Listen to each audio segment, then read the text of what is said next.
All right, everyone. My name is Adriane Kuzminski, and today I'd like to talk to you about the role of audio in accessibility. It's going to sound a little bit. There we go. All right, what my talk will cover is what is game audio, who can benefit from accessible audio, and the methods and challenges of making games more accessible. A little bit about me. I'm a sound designer with a passion for accessibility. I had first heard about accessibility when I came across the Able Gamers booth at PAX East in 2013. After that, I read about colorblind filters in World of Warcraft, and this made me think, well, what about blind gamers? So I looked into the blind accessible games that were available, and I noticed a few things. One is that there was a huge lack of mainstream blind accessible games. And second of all, I realized that a lot of blind accessible games made by the community had kind of poor quality audio. However, the audio games made by sound designers were inaccessible.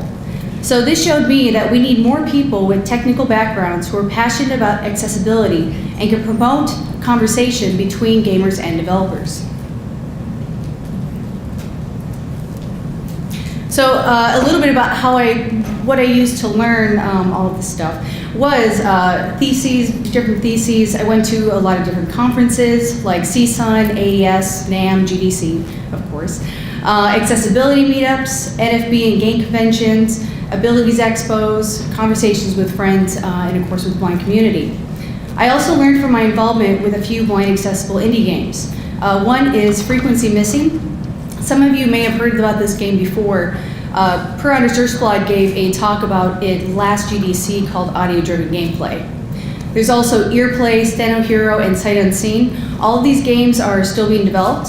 And with these games, I was not a developer, but rather like an accessibility consultant. I would help test for the screen reader compatibility, help them find what audible information they needed for players, and finding out different ways to express player orientation through sound.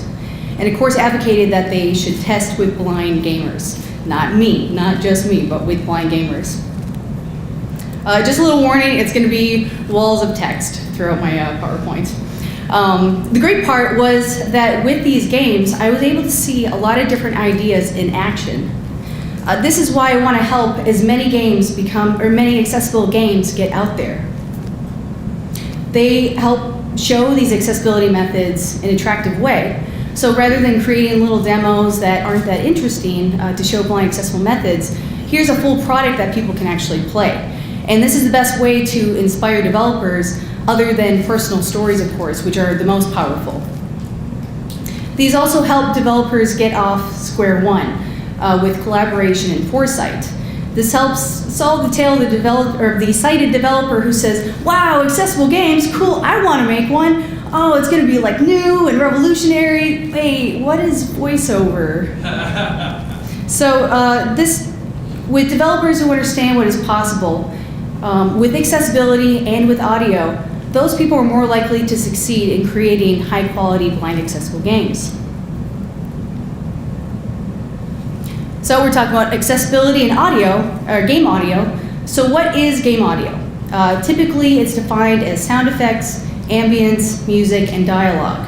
The purpose is to make the games more realistic, more immersive, and to enhance the emotion. However, I will not be talking in these four terms. I will instead be talking about instructional, locational, and emotional sound. And as a warning, screen readers, though they are an audible function, they are not in the sound designer's control typically. However, I will be still talking about them. So who can benefit from accessible audio? Well, there is the obvious group, those who are affected by all visual elements of a game. People who are blind. This makes up 39 million people. And for the purpose of this talk, I am actually separating people who are blind and low vision, even though I understand that blindness is, of course, a spectrum. There are then those people who are affected by text. So perhaps they can see the UI, they can see their location, but they just can't read what's on the screen. This would make up people who have low vision, which would be 285 million people. This is according to the World Health Organization in 2012. We have much bigger population since then. This also affects aging gamers, which we just had a whole talk about. So again, this is a huge population of gamers, 27%. That's huge. There's also gamers with dyslexia. This makes up 6 to 17% of the world's population. That's a huge number of people. And this will be outside of the scope of my talk, but there are also those who are learning a second language. This makes up almost 500 million people just for those who are learning English and Spanish alone. And finally, there are those who can benefit from controlling the volume of certain sounds. This would make up gamers with autism and sensory processing disorder, or SPD. 1% of the world population has autism, and 5 to 16% of children have SPD. So we talked about what is game audio, who benefits from audio, and the role of audio in games, which would be realism, immersion, and emotion. But what is audio's role in the gameplay? So there's an initial issue that I saw with this, because a lot of user interface and game designers they're very visual thinkers. And because audio focuses on the realism, immersion, and emotion, audio is often limited to just aesthetic information instead of gameplay information. However, if we approach audio similarly to user interface design by focusing on user control, user memory loads, and consistent interfaces, then we can start to translate visual information audibly. And I believe this is part of the key to accessible audio design. So how do we do this? First of all, players have questions that we need to answer. One would be, what should I do? This would be instructional gameplay information. There's also, where am I? Where should I go? This would be locational gameplay information. And even though this is more aesthetic, and perhaps it could be seen as gameplay in more of an abstract way, we also can't forget the question, which is, what should I feel? Which would be emotional information. With these three types of audio, we can help break down accessible audio. So a warning, I could not fit the whole framework, groundwork, all the academics, everything into this talk, of course, because it's only a half hour. So I am actually going to skip all of that and moving on to just the practical information and what you can do. So first of all, there is the question, what should I do? This is instructional information. Like I said, wall of text. The purpose of this would be to help players learn the game through audible text, icons, and actions. So with text, the obvious answer is that menus and tutorials need to be read by a screen reader or by voice actors. So some examples of this would be in King of Dragon Pass, Skullgirls, and games made by Choice of Games. Those all use text-to-speech or screen readers. In Grilled to the Thief and Frequency Missing, those use voice menus.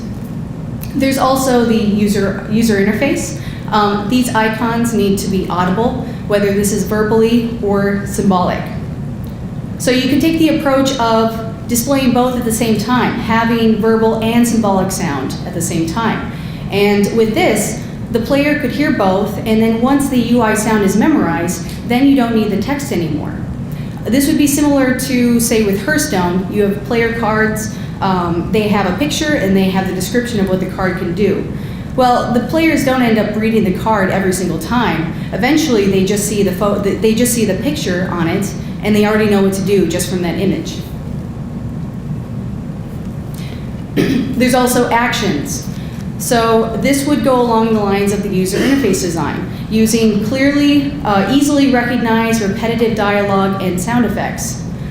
So with Mortal Kombat and Injustice, they did this by limiting the number of hit, punch, and kick and yelling sounds, and made those unique to each character, so they were very easy to memorize. We also have this in Overwatch. The ultimate abilities are always the same, and there's just the friendly version and the enemy version.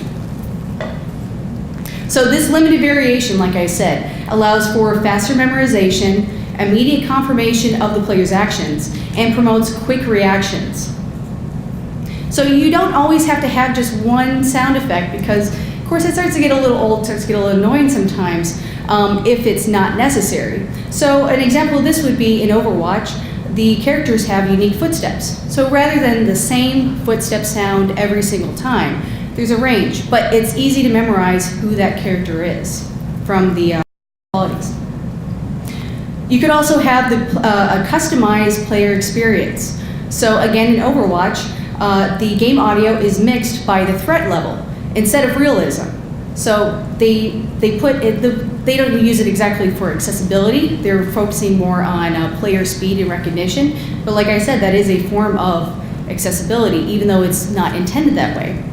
And the sounds from enemies are more noticeable than sounds from teammates, even though that's not technically realistic.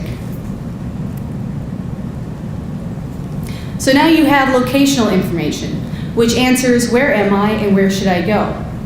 So the purpose of this is to make sure player orientation is clear and that they can confirm their location and direction whenever they need to.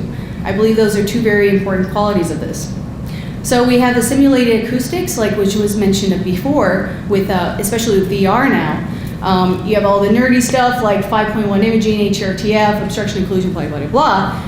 But, however, physics-based reverb models and detailed positioning aren't the complete answer, because the player needs to know the direction, needs to know their direction, and not just their location.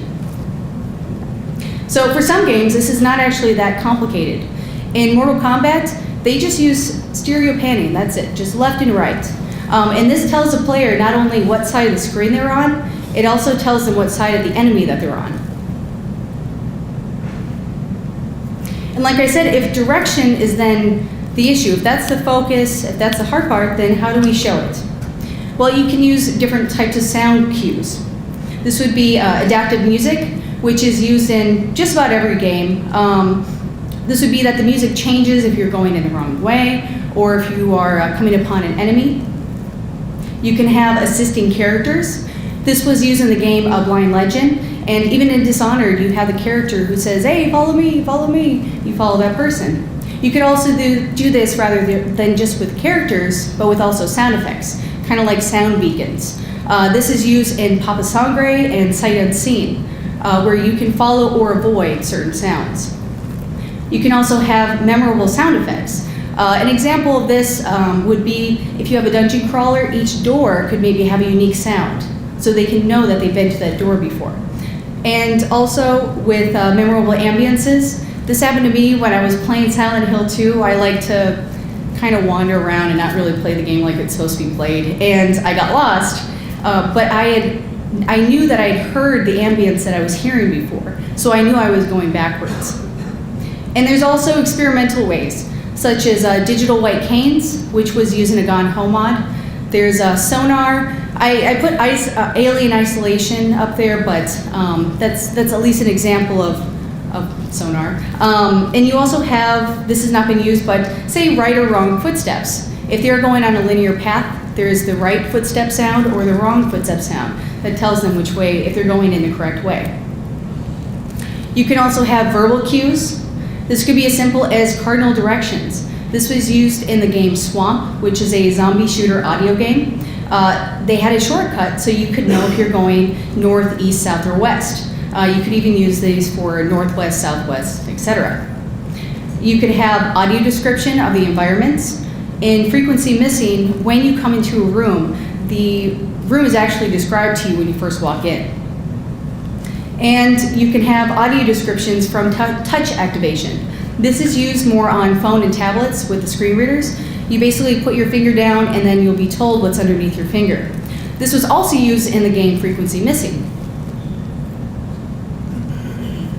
And then finally there is emotional information. What should I feel? And the purpose of this is that players should not be distracted from the task or cause unintentional anxiety. So you could use relaxing music or sound effects. This could help gamers with autism and SPD. An example of this would be the music in Civilization or the music in many puzzle games. You could also have audio sliders. This would also help gamers with autism and SPD. This would allow players to remove certain sounds that they are sensitive to, and it would allow them to reintroduce them later. So they could turn it all the way down, and then maybe start to turn it up a little bit as they get used to it, and then raise it all the way up once they're reintroduced. At first, when I heard about this idea from somebody who works with a lot of kids with autism, I thought, well, we already have music, sound effect, we already have all these sliders, I don't really know how we could do this. And then I started to play the Pit People beta, and they have an additional slider for UI sounds. Just like that, something I had never even thought of before. So, and then finally, we have audio description. So this would allow the characters to be described, their expressions to be described in the cutscenes. So rather than just being a locational information, it could be the emotional information of the characters. This would be similar to what is being used in television, of course. And what's great is that audio description is really starting to take off a whole lot more than it's ever been. Netflix, all original Netflix shows have audio description, and all Pixar films now have audio description. So what are some of the challenges? Well, for one, sighted people hate screen readers. They hate screen readers. You can go on YouTube and type in how to turn off voiceover, and you'll find about 15 videos of people who are so frustrated and so relieved that they figured this out. You could look at the comments, and it's going to be, everybody's going to be saying, I love you, I love you, I love you. I was going to throw my computer out the window. So this is, I think, a huge challenge. But with personal assistants, like Echo Dot, like the Google Home, and even with driving apps, I think that's going to start kind of softening sighted people up to the use of screen readers, especially after the voices become more natural too. There's also lack of in-game screen reader support on consoles, lack of in-game screen reader support on popular engines, and lack of screen reader accessible clients in online stores. So if you can't buy the game, how are you supposed to play the game? There's also consistency. Developing for TalkBack isn't the same for VoiceOver, and those are both screen readers for phones. Also, text-to-speech, even though it is an audible function, is just not the sound designer's job. So therefore, you're separating from the people who really care about audio, and you're giving it to somebody who may not care as much about the design of it anyway. Also, you have, what's the other option? It would be voice actors. However, voice actors are expensive, and this could raise the budget, especially given how much additional text you'd have to have read out loud. So with audio sliders, the challenge with these is that it's hard to standardize exactly what sounds are more likely to trigger SPD. And of course, people are individuals. This is different for everybody. So we really just need more research on this area. There's also challenges with the audible UI, which would be that repetition is annoying, especially to sound designers. UI sounds can be hard to memorize. Expectations for UI sounds are far behind the GUI, the graphical user interface, and sound designers don't control the UI design. There's also issues with location, and like I said before, realistic sound doesn't mean accessible sound. So instead of tackling every single game, I think it's good to start focusing on the games that lend themselves most to blind accessibility. So these would be games that allow for one choice at a time, and they give the player enough time to make an informed decision. So such examples would be point-and-click adventures, like Frequency Missing, or games by Telltale Games. However, they'd have to remove the quick time events, of course. There's also turn-based strategy games, like the Pokemon, Persona, and Final Fantasy series. Of course, though, you need to make sure that it has fully spoken dialogue, and that the combat options are spoken, and an audible navigation system. You also have trading card games like Hearthstone or the Pokemon trading card game online. However, these, most likely, the way I would see them anyway, they would have keyboard support and no time limit. You have side view fighting games, which are the most accessible of AAA games. Mortal Kombat, Injustice, Skullgirls, like was mentioned before too, Killer Instinct. However, they would need to make sure that they have audible tutorials, voice menus, and no quick time events. And then there's also interactive story games, like Her Story was mentioned earlier too. And also interactive stories for Alexa devices and EarPlay, which was one of the games I mentioned. And then you finally have visual novels, like Steins Gate and Naruto. However, of course, these would need fully voiced screen reader support. So for a few non-audio based solutions, blind accessibility doesn't just depend on audio. However, some of these solutions, they don't just help people with blindness or dyslexia or everybody else I've mentioned, they also help people with mobility, hearing, and intellectual disabilities too.